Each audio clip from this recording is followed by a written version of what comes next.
Olá, doutores, olá, doutoras, professor Tiago Ximenes, professor de Direito Penal, e hoje estou aqui para fazer algo bem especial para vocês que irão fazer concursos públicos e também prestar o concurso da Ordem dos Advogados do Brasil. Hoje nós iremos fazer questões comentadas de Direito Penal.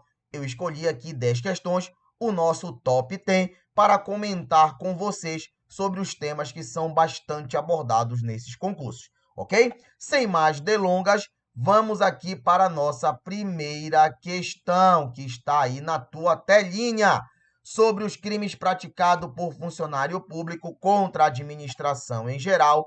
Assinale a alternativa correta. A primeira grande observação é que os crimes praticados contra a administração pública, por funcionário público, são crimes próprios, ou seja, somente o funcionário público pode praticar. Mas lembre, nada impede de que um particular, em concurso de pessoas com funcionário público, sabendo da condição de funcionário público, pratique este delito, ok? Então, tome cuidado com essa observação que é muito importante para a tua prova. Vamos para a letra A. A letra A diz assim, ó: no peculato culposo, a reparação do dano, se precede a sentença irrecorrível, permitirá a redução de pena de 1/3, de 1 a 2/3, em virtude do arrependimento posterior. Não, pessoal. No caso do peculato, nós temos uma redução de pena que é específica para o peculato culposo. O que é o peculato culposo? Peculato culposo, pessoal, é aquele que é praticado quando o servidor público tem a posse da coisa, quando ele tem a responsabilidade, o dever de cuidado da coisa, e ele é imprudente, negligente ou imperito. Então, imagina você que alguém é responsável pelo estoque, Pelo estoque de materiais de expedientes do Tribunal de Justiça. Então, ser um servidor que é lotado e responsável por isso. E ele, muito agoniado para ir embora, vai embora e esquece de trancar o armário, de fechar, de colocar o cadeado. Alguém passa a ver o armário aberto e de lá subtrai, por exemplo, sei lá, tintas de impressora.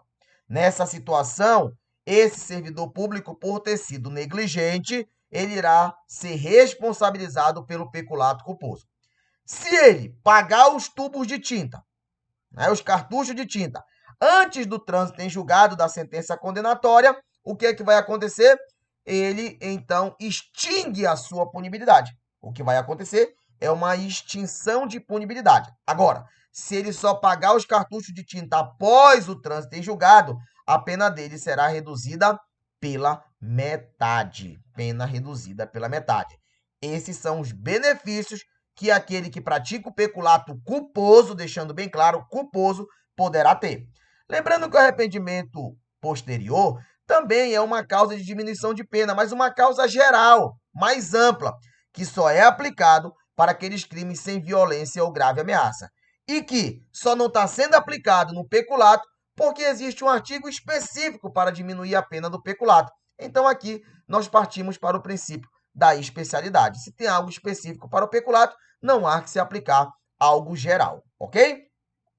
Letra B de bola diz: pratica o crime de prevaricação, agente que deixa de praticar o retardato de ofício com infração do dever funcional, cedendo a pedido ou influência de outro. Não, pessoal. Ceder a pedido ou influência de outro é corrupção passiva privilegiada. É aquela que acontece quando um servidor público, por exemplo, recebe um telefonema de alguém dizendo: olha, eu sou o prefeito, o senhor poderia deixar de praticar esse ato, ou o senhor poderia ajeitar essa situação? Isso, ele está cedendo a pedido ou a influência de terceiro. Então, se o servidor público, pessoal, tem a obrigação de praticar um ato, ele verifica que um fato aconteceu e ele tem que agir, então, pessoal, ele deve agir, tá? Ele deve agir sob pena dele praticar o crime de corrupção passiva privilegiada, ainda que ele não pegue nenhuma vantagem, só pelo simples fato dele ter cedido a um pedido ou a influência de alguém. Quer dizer, então, professor, que se, por exemplo, eu sou agente de trânsito, alguém ultrapassa um sinal e depois ele vem e pede, por favor, para que eu não multe, que eu releve, porque ele estava ali agoniado, ia buscar o filho no hospital e tal, e eu fiquei com pena daquela pessoa e deixei de aplicar a multa. Eu pratico o crime? Pratica. Você cedeu a um pedido. A diferença é que a prevaricação, você não recebe nenhum pedido. Você pratica, deixa de praticar ou omite um ato de ofício por um sentimento ou interesse pessoal. Ou seja, você não é influenciado por ninguém. Você não recebe pedido de ninguém. Apenas você, por conta própria, deixa de praticar o ato inerente à sua função por sentimento ou interesse pessoal. Então imagina o seguinte, se eu fosse delegado de polícia, chegasse na delegacia preso, algemado, um primo meu. E eu digo, não, peraí, eu não vou fazer nada contra ele. E eu deixe de efetuar, né, a prisão em flagrante, justamente porque ele é meu primo, ou seja, por um sentimento pessoal. Então, neste caso, eu estaria diante de prevaricação. Lembrando, uma observação importante, senhoras e senhores, prevaricação não é cabível quando o servidor público possui discricionariedade. Porque se o servidor público tem discricionariedade, ou seja, o poder de decidir se ele faz ou não o ato, não há o que se falar em prevaricação, ok? Vamos para a terceira, então está errado também a letra B, vou para a letra C. De acordo com o Código Penal, considera-se funcionário público todo aquele que exerce cargo, emprego ou função pública, ainda que transitoriamente, sendo, porém, obrigatório o recebimento de remuneração. Está aqui o erro da questão. Pessoal, diz que aquele que exerce cargo, emprego ou função pública, ainda que de forma temporária e não remunerado. Então, por exemplo, aquele mesário, pessoal, já que a gente está em ano eletivo, vamos lembrar, aquele mesário só é servidor público para efeitos penais naquele domingo, quando ele está ali praticando aqueles atos inerentes ali às eleições. Naquele domingo, ele é servidor público para efeitos penais. Então, ele pode ser um sujeito ativo de um crime, né, praticado contra a administração pública. E aquele cara não é remunerado, né? Ele ganha no máximo ali o negócio de um queijo quente né, com uma lata de refrigerante, fica feliz da vida, né? Pronto. Então, ele é considerado servidor público. Só para a gente dar uma estendida nesse comentário, professor, o que é exercer cargo, emprego ou função? Cargo, pessoal, é quando você passa no concurso público, por exemplo, cargo de delegado de polícia, cargo de analista do tribunal. Isso é cargo. Nós temos também os cargos de confiança, o famoso DAS, beleza? Os cargos de confiança. Pessoal, emprego público é aquele cara que também passa no concurso, mas ele é regido pela CLT, né? Ele é regido pela lei que rege os empregados privados, né? Pela CLT, mas ele é servidor público para efeitos penais. E o que é função? A função, então, é a função temporária, né, pessoal? Aquela que está ali precisando urgentemente de pessoas, então são chamados pessoas temporariamente para exercer aquelas funções que são típicas da administração pública. Beleza? Tranquilo? Vamos para a letra D de dado. Para a configuração do crime de concussão, olha, importante esse crime, é imprescindível que o sujeito ativo esteja no exercício da função pública, sendo vedado o reconhecimento de tal crime quando o sujeito está fora da função. Pessoal, o que é a concussão? Concussão nada mais é do que aquele funcionário público que exige vantagem indevida, ok? Exige vantagem, desde que seja em razão da sua função. Ou seja, no Código Penal ele vai dizer que ainda que o servidor público esteja fora da função, ainda que o servidor público não esteja exercendo a função, mas desde que seja em razão da função. Então, o que está fora da função? Está de férias, está de licença. Antes, né, de assumir a função, o cara foi nomeado, passou no concurso, foi nomeado, mas não tomou a posse e nem entrou em exercício. Então, cuidado, que fora da função ou antes de assumi-la, se ele exigir alguma coisa, colocando como justificativa a função que ele vai assumir, ou seja, olha, daqui a 3 meses eu vou ser delegado de polícia, eu sei que isso aqui, esse bar aqui, ele vende drogas, ele faz besteira, eu venho aqui fiscalizar, desde que ele, né, se prevaleça do cargo que ele ainda vai assumir, ou seja, tem que ser em razão do cargo. Mesmo ele estando fora ou antes de assumir, ele pratica o crime de concussão, ok? Então também está errado, eu vou para a letra E. A letra E diz assim, ó, pratica o crime de condescendência criminosa o funcionário público que deixa, por indulgência, de responsabilizar subordinado que cometeu infração no exercício do cargo. Então imagina o seguinte, que eu sou diretor de um departamento no Tribunal de Justiça e que eu tenho um servidor lá que trabalha e que é subordinado a mim. E eu fiquei sabendo que esse servidor praticou um delito de corrupção passiva. Eu fico sabendo, não faço nada, não tomo nenhuma medida administrativa contra ele, nem tampouco medidas que possam gerar processo criminal, porque eu tenho condescendência. Professor, o que é condescendência? Dó, piedade, misericórdia. Eu tenho pena desse sujeito. Esse sujeito é pai de 4 filhos. Se ele perder esse emprego, as crianças vão morrer de fome. Eu conheço a situação dele, já vive muito apertado com o salário que ganha. Então, por este motivo, eu deixo de puni-lo. Neste caso, eu estou praticando o crime de condescendência criminosa. Deixando bem claro que o delito, seja ele um delito criminal, ou ainda seja ela uma infração, melhor dizendo, uma infração penal ou uma infração administrativa, tem que ser ali, como ele fala, no exercício do cargo. No exercício do cargo. Professor, um determinado subordinado mora próximo da minha casa. Eu fiquei sabendo que ele bateu na mulher dele e praticou uma lesão corporal no contexto Maria da Penha. Eu tenho que fazer alguma coisa? Não. Aí não tem absolutamente nada a ver com o cargo que ele exerce. Nesse caso, não estou falando de condescendência criminosa. Então, aí no nosso gabarito, senhoras e senhores, a letra é a resposta da primeira questão.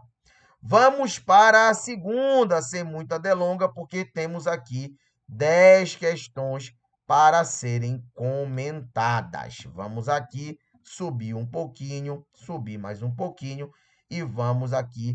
Na verdade, eu vou descer essa questão para ver se eu consigo colocar ela, pessoal, em uma tela só. Não vou conseguir, não, mas já vai ficar melhor do que aparecer só uma alternativa. Vamos lá. O Wilson, por meio de telefone celular, olha como é importante, enviou uma mensagem para o número desconhecido ofertando falso empréstimo a juros baixos. Em 5 de janeiro de 2021, foi respondido por Alexandre, de 64 anos, importantíssimo saber a idade, que se interessou pela oferta.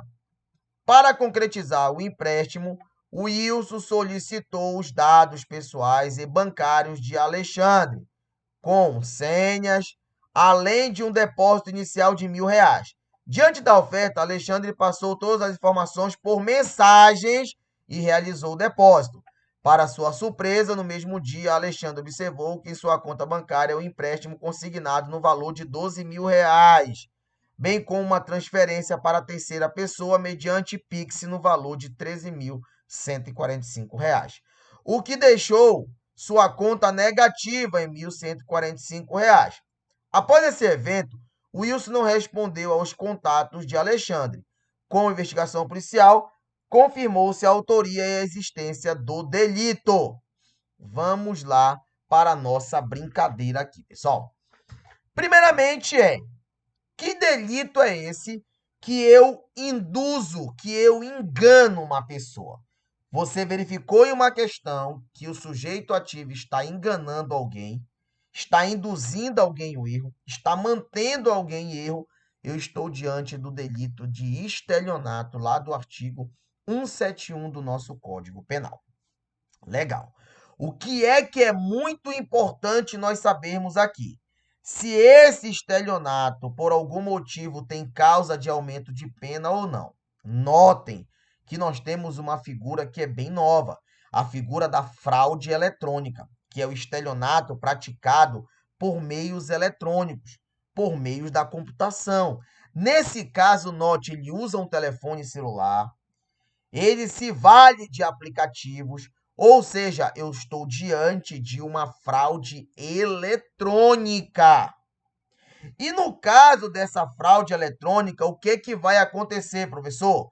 Ela vai ter um aumento de pena caso o servidor seja um servidor que esteja no estrangeiro. Por quê, professor? Porque o servidor nada mais é do que um computador central. Se esse cara está se valendo de um servidor, de um computador central que está fora do Brasil, vai dificultar muito as investigações, até mesmo os pedidos, né, judiciais. Então, a primeira coisa é essa.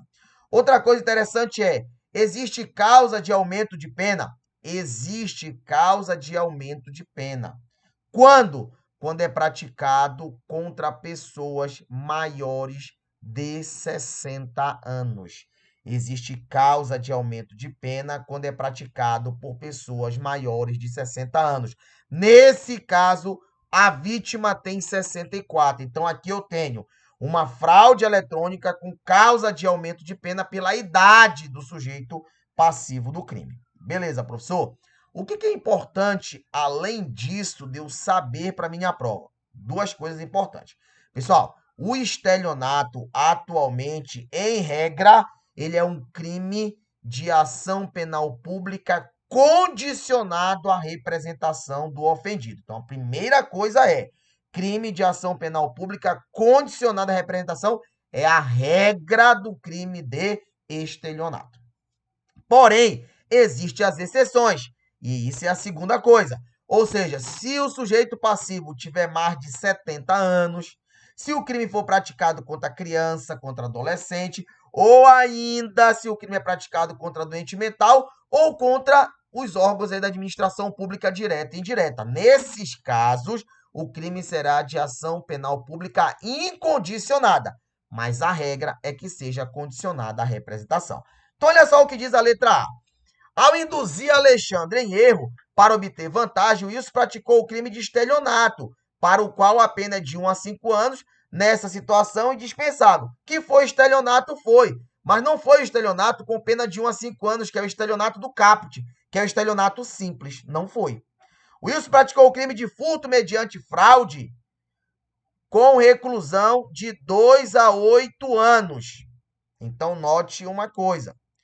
Ele induz a pessoa ao erro. Ele está induzindo alguém ao erro.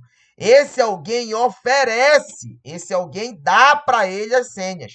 O furto, pessoal, o furto eletrônico, por exemplo, né, mediante fraude eletrônica, significa dizer que, por algum meio, eu consegui subtrair as suas senhas e transferir dinheiro da sua conta. Note que a senha foi subtraída. No caso da questão, a senha foi entregue, porque eu engano a pessoa. Eu uso do método de lábia, né? Para enganar a pessoa. Então, essa é a diferença crucial entre furto e estelionato. Furto, eu subtraio as informações. Estelionato, você me repassa as informações porque acredita na minha conversa. Então, não é furto mediante fraude. O Wilson praticou o crime de estelionato simples. Já vimos que não é simples, que tem aumento de pena, porque o cidadão tem aí, né, 64 anos e, além disso, né, não é nem tanto por causa disso, né, é porque é um furto mais específico chamado de fraude eletrônica. Ou melhor, é um estelionato mais específico, perdão, chamado de fraude eletrônica.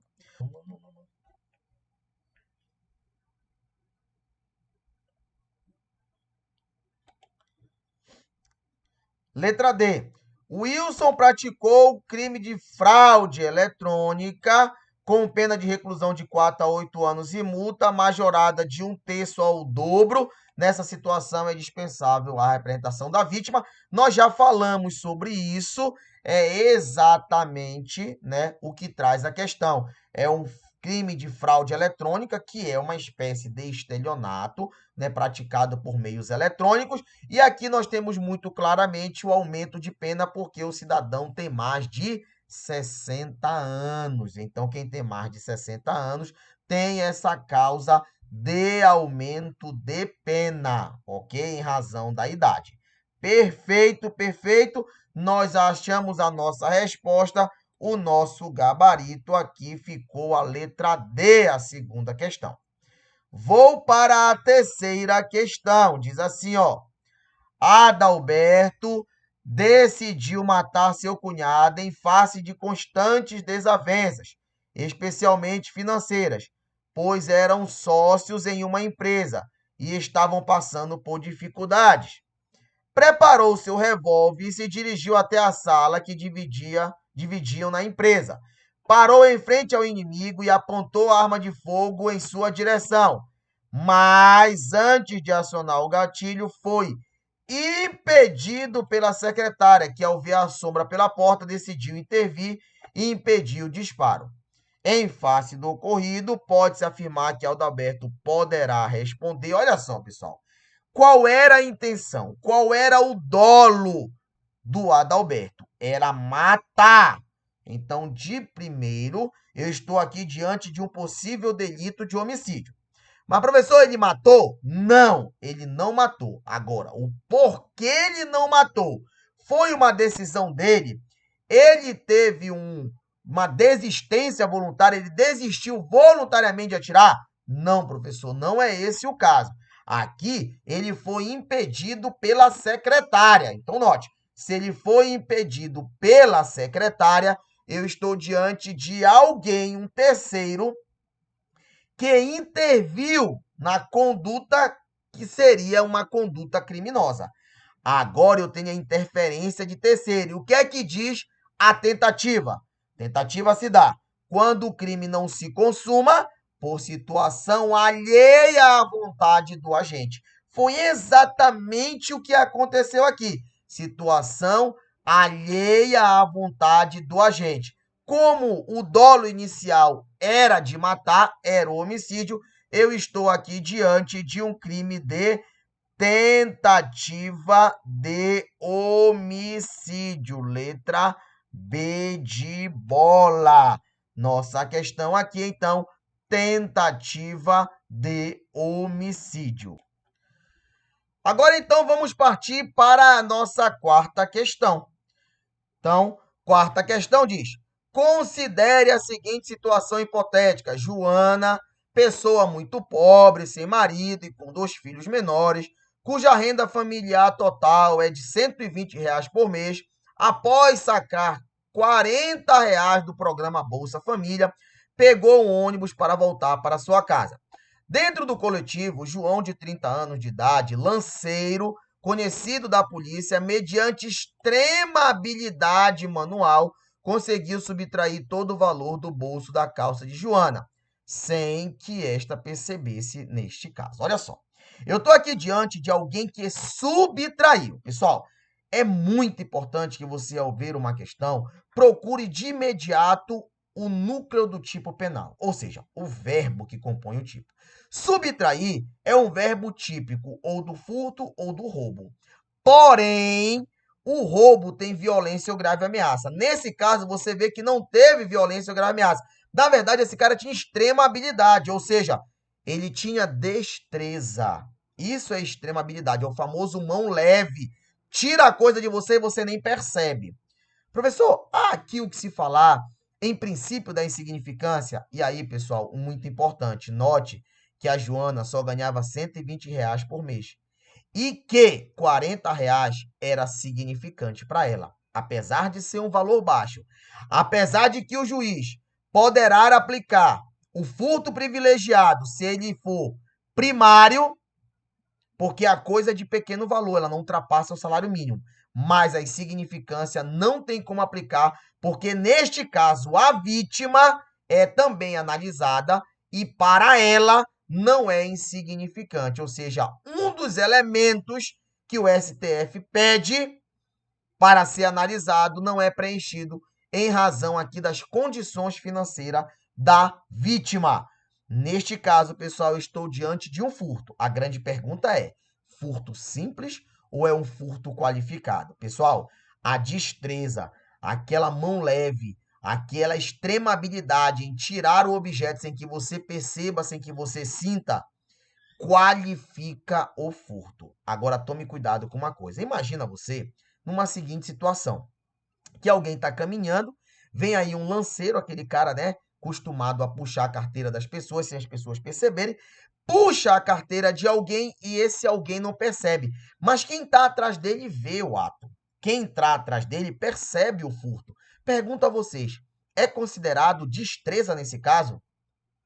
A resposta é sim, porque a destreza é com relação à vítima e não a terceiros. Se a vítima não sentiu, se a vítima não conseguiu perceber a subtração, eu estou diante de destreza sim.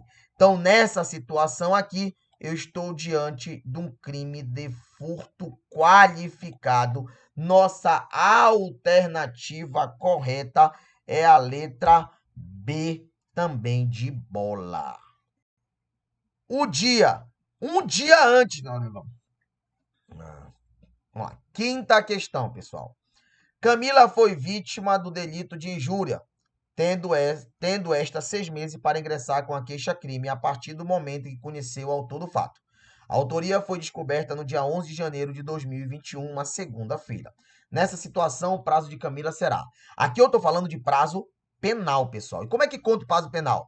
Segundo o Código Penal, eu conto o dia do início. O Código Penal só fala em contagem do dia do início. Então, nesse caso, o dia que iniciou é o dia que ela sabe quem é o autor do fato. Lembre que o crime de injúria, em regra, é de ação penal privada.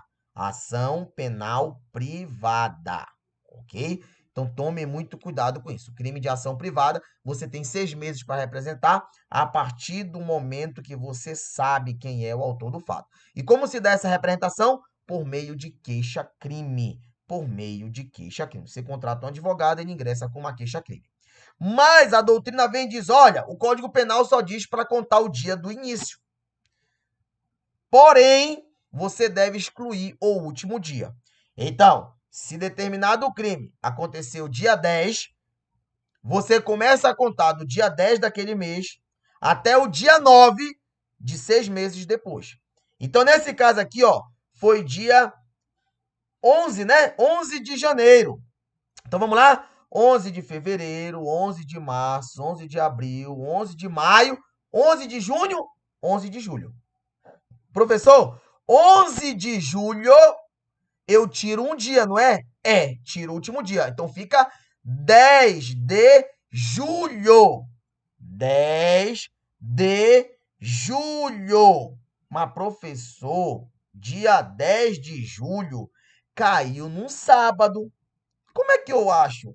Quando é processo penal, se estende até segunda, mas prazo penal não.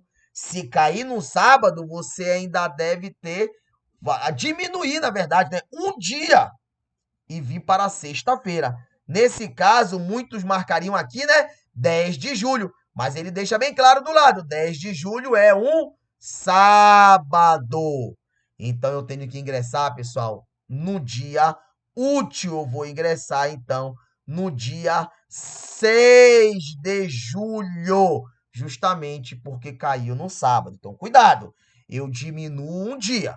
Se esse dia que eu diminuir cair num final de semana ou num feriado, eu diminuo mais até chegar em um dia útil. Então, a resposta aqui ficou a letra D de dado. Uma questão excelente para cair em pegadinha. Mas agora não cairão mais, porque eu já vos ensinei.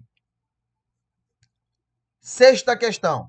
Luana vai ao banco resolver o problema do Pix de seu aplicativo. Ocorre que para adentrar a agência, ela precisou colocar seu celular em um local específico. Que lugar que a gente coloca celular, né? As pessoas têm que ir para passar ali na porta magnética e tal, para não bloquear. Após passar pelo detector de metais, sexta questão. Luana vai ao banco resolver o problema de Pix de seu aplicativo. Ocorre que para adentrar a agência, ela precisa colocar o celular em um local específico. Aquele que a gente coloca, né, para passar depois na porta ali, a porta magnética e tal, detector de metais. Após passar pelo detector de metais, Luana vai ao local que encontra seu celular e, sem perceber, pega o celular de Regiane, já que este era idêntico nesta situação, pessoal. Aqui é muito claro e eu vou te dar um macete para você saber se você está diante de erro de tipo ou de erro de proibição. Pessoal, erro de tipo, eu não sei o que eu estou fazendo. Eu pego um celular achando que é meu. Eu atiro em alguém achando que é um animal. Eu não sabia que estava atirando em uma pessoa. Eu não sabia que estava pegando o celular de outra pessoa. Note, o erro é sobre elemento principal do crime. O subtrair tem que ser coisa alheia. O matar, eu tenho que ter o dolo, a intenção de matar e saber que é uma pessoa. Matar é matar um ser humano. Quando eu não sei o que eu estou fazendo, eu estou diante de um erro de tipo. Agora, quando eu sei o que eu estou fazendo, mas eu acho que aquilo não é proibido por lei, aí eu estou diante de um erro de proibição. Professor, eu sabia que eu estava pegando o celular da minha irmã, mas eu achei que por ser da minha irmã eu podia inclusive vender. Não, não pode. Mas ela é minha irmã, professor. Não, não pode. Mas eu achei que isso não era furto.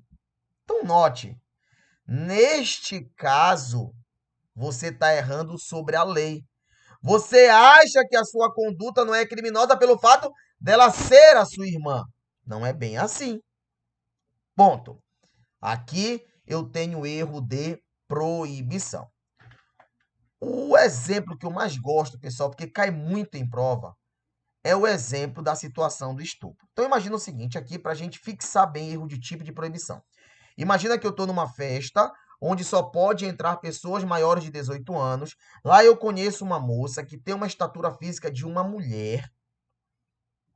E que essa moça está nessa festa que só entra maior de 18. E que essa moça ainda me diz que está ali comemorando a sua aprovação no OAB. Logo, ela é bacharel em Direito. Todas essas circunstâncias me faz acreditar piamente que essa moça tem mais de 18 anos. E eu saio dali e tenho relações sexuais com ela. Pessoal, nesse caso, o que acontece? Imaginemos que no outro dia a polícia vai lá me prender. Por quê? Porque eu tive relações com alguém de 13 anos. Eu vou dizer, eu não sabia que ela tinha 13 anos. Todos os indícios me apontavam que ela tinha 18 anos. Logo, eu alego erro de tipo. Porém, imagina que eu saiba que uma menina tem 13 anos, mas a menina diz que quer ter relações comigo. A menina diz que quer praticar ato sexual comigo e que já praticou várias outras vezes antes de mim. E eu digo, olha, se você quer, não sou eu que estou lhe forçando. Então, tudo bem, vamos fazer. E aí eu sou preso por estupro de vulnerável porque menos de 14 anos, ainda que tenha consentimento, não é válido. Neste caso, pessoal, eu sabia que ela tinha 13 anos. O que eu não sabia era que a lei proibia ainda que ela autorizasse. Aí eu estou diante do erro de proibição, ok? Neste caso aqui, a Luana sabia que estava pegando o celular de outra pessoa? Não sabia. Então, nessa situação, eu estou diante do erro de tipo alternativa letra B de bola. Sétima questão. Dentro do coletivo, estava em andamento um delito de roubo, quando um cidadão saca sua arma e efetua um disparo letal no criminoso. Após longa investigação policial, não foi possível identificar o autor do disparo. Nessa situação, estaremos diante de... Eu tenho, pessoal, aqui vários tipos de autoria. Eu tenho a autoria imediata, que é aquele cara que, de fato, efetua o disparo, pratica o crime, pratica o núcleo do tipo, o verbo do crime.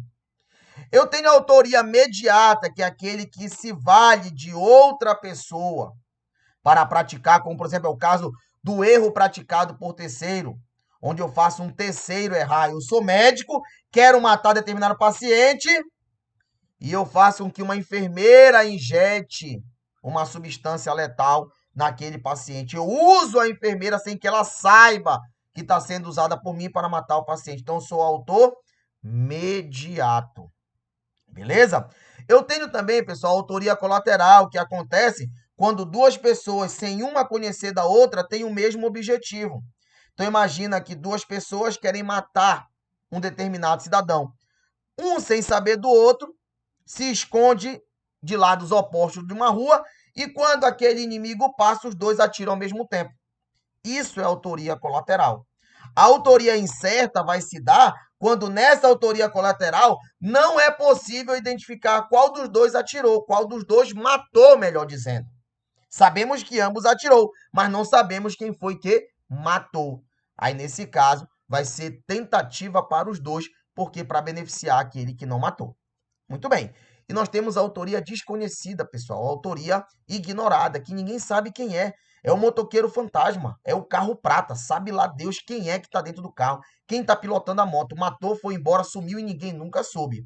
Nesse caso aqui, esse cidadão dispara, mata o indivíduo que está praticando o roubo, some, a polícia fica atrás, não encontra nada, autoria desconhecida ou ignorada, nós estamos diante aqui da letra E como gabarito do nosso top 10, beleza?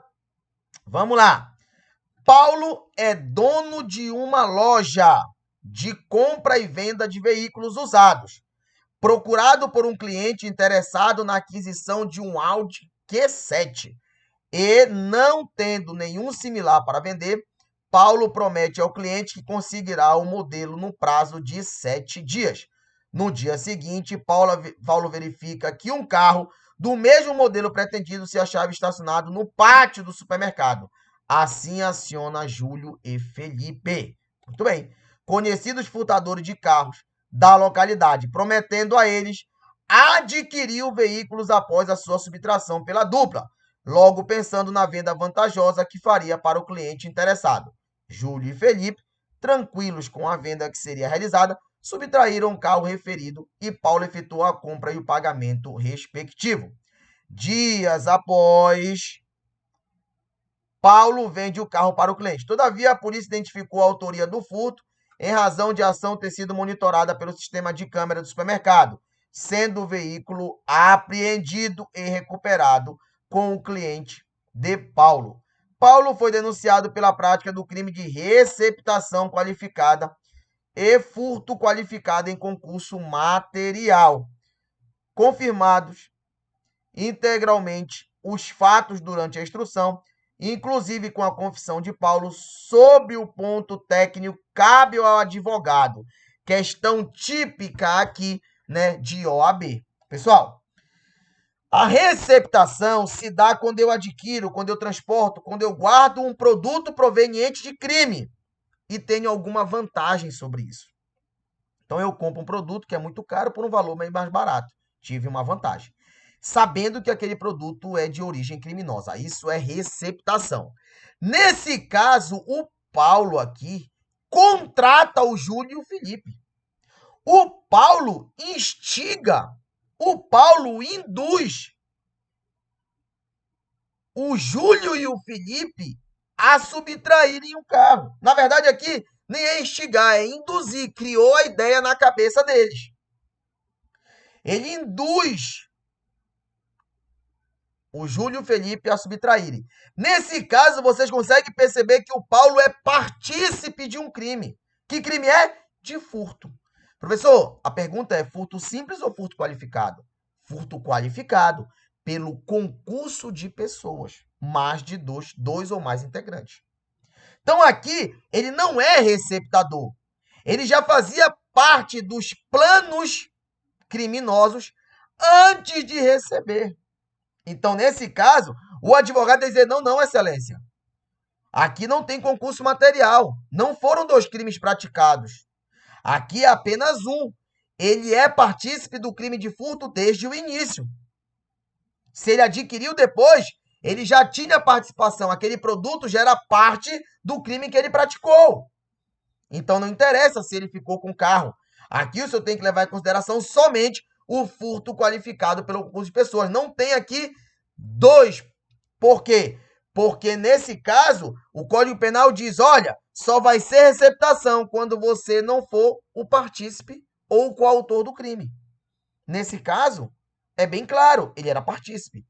Então, aqui não há o que se falar em crime de receptação. Aqui nós iremos falar apenas no furto qualificado. Apenas no furto qualificado. Logo, a nossa alternativa aqui, deixa eu botar aqui, galera, só tirar daqui, beleza?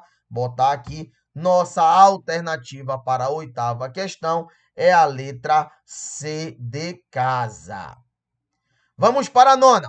Yuri foi denunciado pela suposta prática de crime de estupro, qualificado em razão da idade da vítima, porque teria praticado conjunção carnal contra a vontade de Luana, de 15 anos, mediante o emprego de grave ameaça. Estupro, né?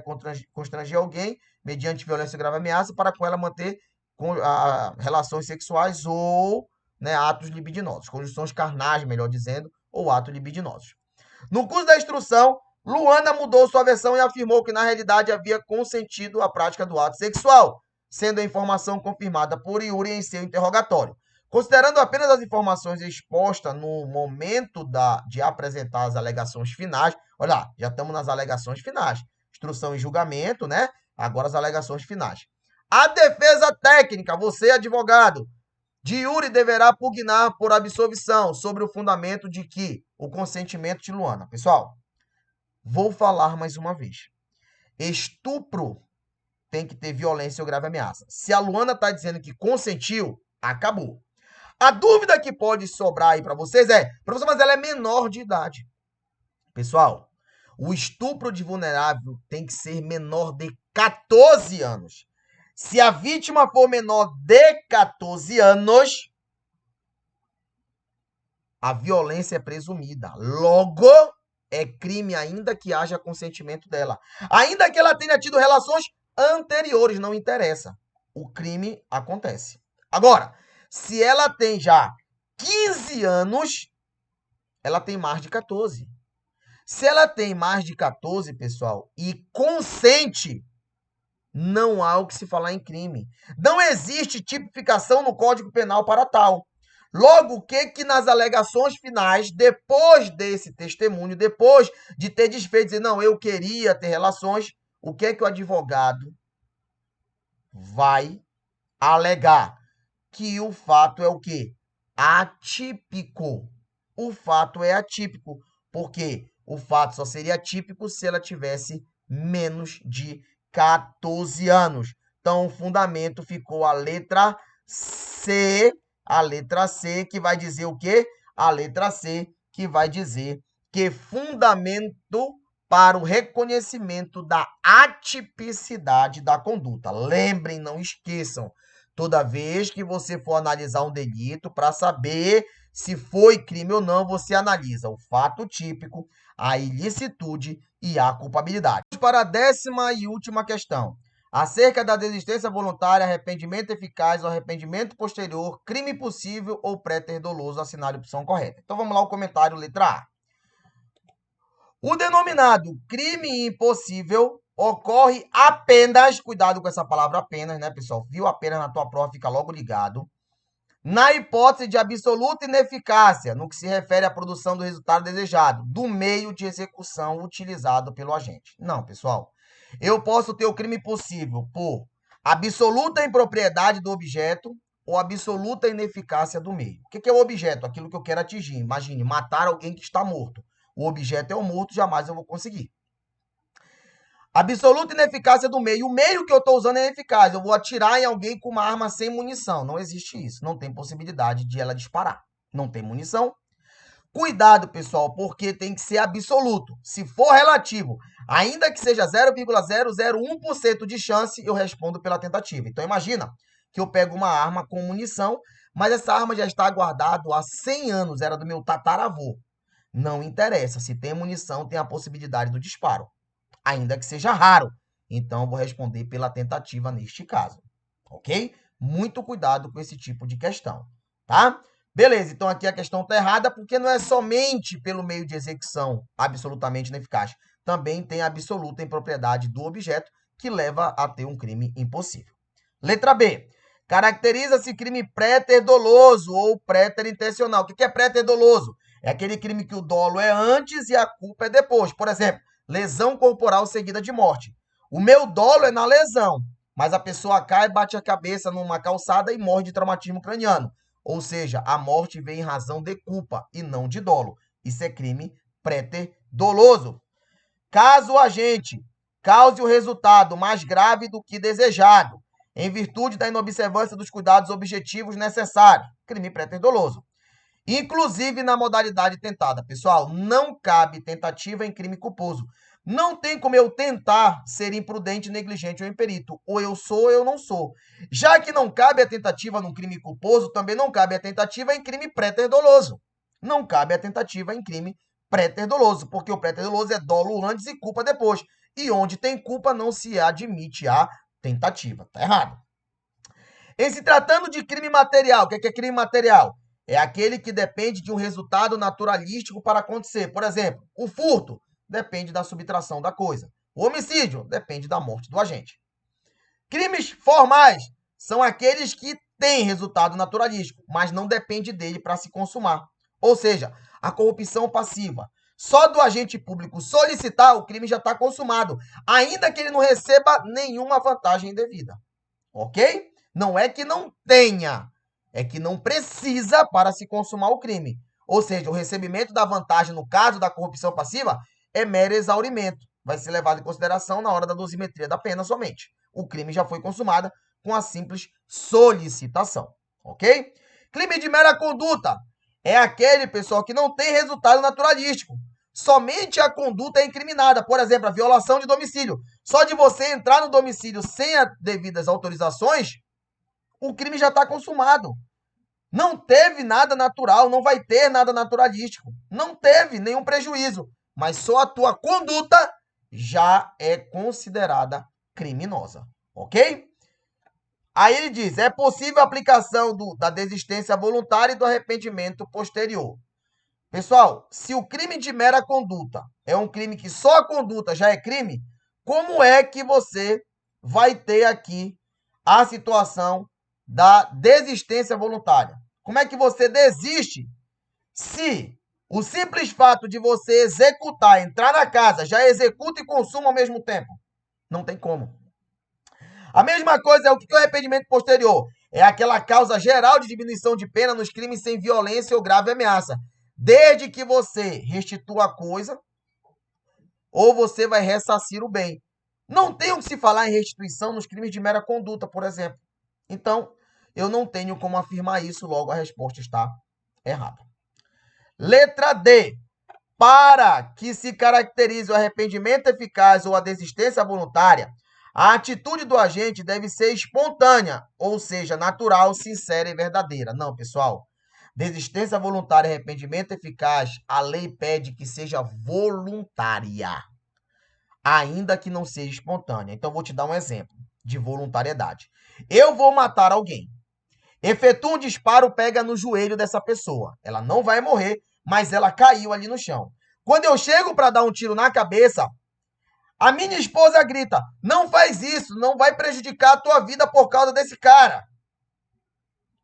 Eu então recolho meu armamento, coloco na cintura e vou embora. Foi espontânea? Não. Alguém pediu, alguém me motivou a parar. Mas foi voluntária? Foi. Eu parei porque eu quis. Porque eu podia muito bem dizer, rapaz, não te mete. Pô, atirar e matar. Então, a lei pede que seja voluntária. Não precisa ser espontânea. Então, aqui, né, está o erro da questão. Letra E. O arrependimento posterior só pode ser aplicado se o crime tiver sido cometido sem violência ou grave ameaça à pessoa. Nós falamos isso, muito importante. Se houver reparação do dano ou restituição do objeto material até o recebimento da denúncia ou da queixa, e se o ato for voluntário. Beleza. Então, olha só, pessoal, é importante esse momento. Até o recebimento. A partir do momento que o juiz recebe a denúncia, não vai mais resolver, você não vai ser mais beneficiado por esta causa geral de diminuição de pena, chamado de arrependimento posterior. E lembre, somente cabe nos crimes sem violência ou grave ameaça à pessoa. Por exemplo, um crime de furto. Alguém furtou uma bicicleta e antes do juiz receber a denúncia, esse alguém voluntariamente resolve pagar ou resolve devolver a bicicleta ou pagar uma bicicleta igual. Neste caso, eu estou diante aí de uma desistência, de um arrependimento, posterior.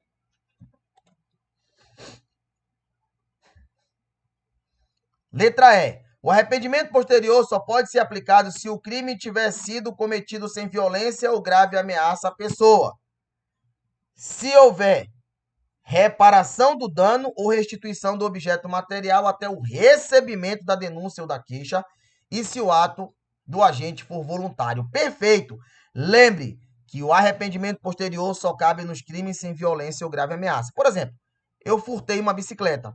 Antes do juiz receber a denúncia, eu vou lá e pago a bicicleta. Eu vou lá e devolvo a bicicleta. Então, eu vou ser beneficiado com uma causa geral de diminuição de pena. Detalhe, tem que ser até o recebimento da denúncia. O juiz recebeu e eu não paguei e acabou. Outra coisa importante, o ato tem que ser voluntário. Não adianta que a minha família vá lá e pague por mim. Não, não, não. Tem que vir de mim a vontade de devolver. O que vai mostrar, pessoal, né, aí em políticas criminais sendo analisada, vai demonstrar um arrependimento por parte do ofensor, que sou eu, do furtador. Então tem que ser um ato voluntário. Pode até não ser espontâneo. Ou seja, alguém diz, por que tu não paga essa bicicleta? É melhor para ti? E eu acolhi, mas voluntariamente paguei. Então, pessoal, o gabarito dessa nossa última questão do nosso top 10 é exatamente aqui, vamos botar maiúsculo, a letra E. Pessoal, eu espero que tenha sido proveitoso, eu espero que vocês tenham gostado, porque eu preparei com todo o carinho do mundo, né, essa série de informações. E cuidado, podem ser questões do teu próximo concurso, pode ser as próximas questões da OAB estarem, né, envolvidas nestes assuntos que eu tratei aqui na nossa aula de hoje. Fiquem todos com Deus, meu muito obrigado. Peço que se inscrevam no canal, peço que comentem os vídeos, peçam lá assuntos que vocês queriam aprender e nunca conseguiram, que o professor Ximenes faz milagre. Aquilo que tu nunca aprendeu, eu consigo te ensinar com exemplos, com conceitos simples, com uma linguagem branda e uma linguagem que vocês consigam entender, independente de vocês serem ou não da área jurídica. Ok? Meu muito obrigado, fiquem todos com Deus e até o próximo vídeo, se Deus quiser.